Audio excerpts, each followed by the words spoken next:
एक और शख्स छोड़ के चला गया तो क्या हुआ, हमारे साथ कौन सा ये पहली मर्तबा हुआ। और मेरे खिलाफ दुश्मनों के संग में है वो, और मैं बहुत बुरा लगूंगा उस पे तीर खींचता हुआ।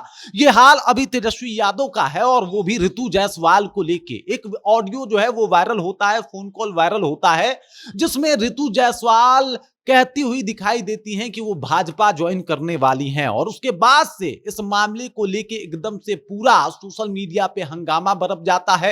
लोग कहना शुरू करते हैं कि भाई साहब, तेजस्वी यादव के पास एक तुरुप का इक्का था और उस इक्के को तेजस्वी यादव ने गंवा दिया। ऋतु जायसवाल को तेजस्वी यादव ने गंवा दिया, उस महिला नेत्री को तेजस्वी यादव ने गंवा दिया, जिसके बदौलत शायद तेजस्वी यादव बहुत बेहतरीन राजनीति बिहार में कर सकते थे। अब ऋतु जायसवाल जो है वो भाजपा ज्वाइन करने वाली हैं, और इस बात की खबर जो है वो जंगल में लगी आग की तरह पूरे बिहार में फैल चुकी है। भाजपा वाले खुश हैं, भाजपा वाले जो है वो बल्ले बल्ले कर रहे हैं, क्योंकि उनके पास एक और ऐसी नेत्री होगी जो आरजेडी से टूट के आई है।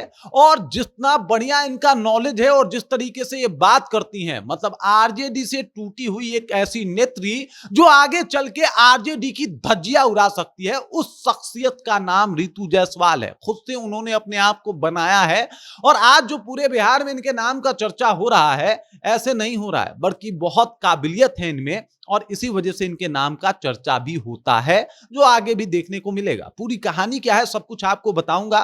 कौन है ऋतु जायसवाल और कितना नुकसान होने वाला है आरजेडी को इनके छोड़ जाने से, इन तमाम मुद्दों के ऊपर विस्तार पूर्वक चर्चा करेंगे। लेकिन उससे पहले मेरा परिचय जान लीजिए। मेरा नाम है रजत और आप जनता जंक्शन देख रहे हैं। आपको बता दूं कि ऋतु जायसवाल जो है वो परिहार से 2020 में चुनाव लड़ती हैं आरजेडी के टिकट पे। लेकिन उससे पहले अगर ऋतु जायसवाल के पहचान के बारे में बात किया जाए तो उन्होंने खुद से अपनी पहचान बनाई है। अपने पंचायत लेवल से इन्होंने अपनी पहचान बनाई है।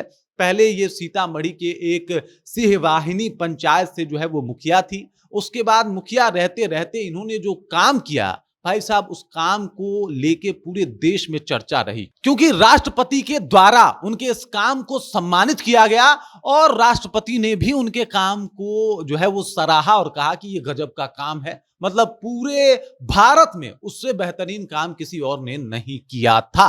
अब इस तरीके से इन्होंने अपनी पहचान बनाई और एनडीए गवर्नमेंट में ही इनको सम्मान मिला। लेकिन उसके बावजूद भी इन्होंने एनडीए के खिलाफ ही बिगुल फूंक दिया। इन्होंने एनडीए के कई मुद्दों को जो है वो कारगर नहीं बताया, और उसके बाद इनके ऊपर नजर आरजेडी की पड़ती है। आरजेडी को लगता है कि भाई साहब, ये काम की लेडी हैं, इनसे जो है वो आगे चल के बहुत सारा काम निकाला जा सकता है। और शायद उसके बाद लालू यादव थोड़ा एक्टिव थे, उन्होंने टिकट भी दिलवा दिया। लालू यादव के अगर कहा जाए तो दिशा निर्देश के हिसाब से ऋतु जायसवाल को परिहार से 2020 में विधानसभा का टिकट मिलता है, और लगभग 1500 वोट से वो उस चुनाव को हार जाती हैं। लेकिन यह भी कहा जाता है कि इससे पहले चुनाव में काफी धांधली हुई और उनको जानबूझ के हरवाया गया। लेकिन इन तमाम मुद्दों से परे दोबारा उनको जो है वो मौका दिया जाता है लोकसभा के चुनाव में, और 2024 के लोकसभा चुनाव में एक बार फिर से ऋतु जायसवाल हार जाती हैं। लेकिन इन दोनों चुनावों में ये बात तो उन्होंने एकदम से पुख्ता कर दिया था कि एक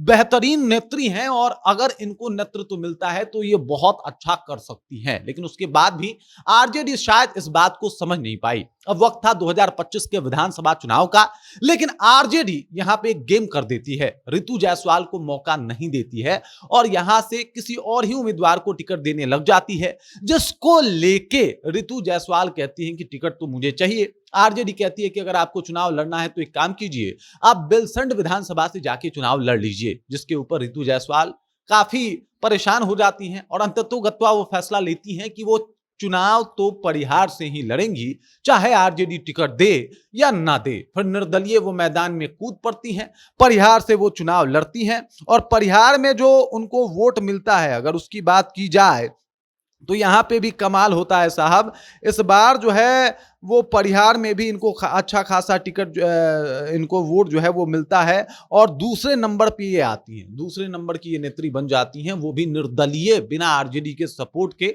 और इसी बात से नाराज होकर तेजस्वी यादव कहते हैं कि साहब आपने तो पार्टी गाइडलाइन जाके पार्टी के गाइडलाइन के खिलाफ काम किया है और इस वजह से इनको 6 सालों के लिए पार्टी से निष्कासित कर दिया जाता है। अब इन दिनों इनका एक ऑडियो वायरल हो रहा है जहां पे एक मुस्लिम युवक जो है अहमदाबाद से इनको फोन करके पूछ रहा है कि आप भाजपा क्यों ज्वाइन कर रही हैं, भाजपा के खिलाफ थी, एनडीए के खिलाफ थी, तो आप पे हम लोगों ने भरोसा किया था और अब आप जो है उन्हीं का साथ देने वाली हैं, ये गलत बात है। इस तरीके की बातें जो है वो सामने आती है। लेकिन यहां पे रितु जायसवाल जो है वो कहती हैं कि पार्टी से हमको निकाला गया। परिहार से जब मैं निर्दलीय लड़ रही थी तब भाजपा के द्वारा ऑफर भी किया गया कि आप यहां से चुनाव लड़ सकती हैं बीजेपी के टिकट पे, लेकिन तब इन्होंने नकार दिया क्योंकि असल में उस दौरान अगर चुनाव लड़ती तो वो धोखा कहलाता। लेकिन अब चूंकि चुनाव बीत चुका है तो इन्होंने फैसला कर लिया है कि ये भाजपा में जाएंगी और इसका सबसे ज्यादा नुकसान किसी को होगा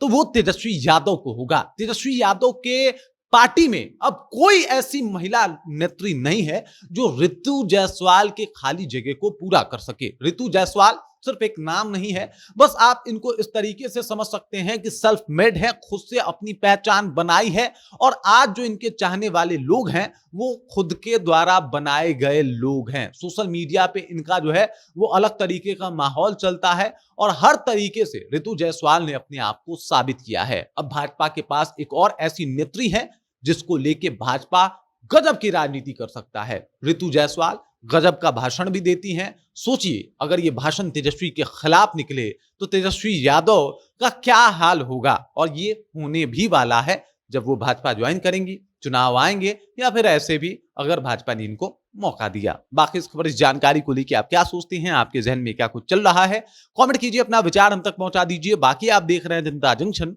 और मेरा नाम रजत है।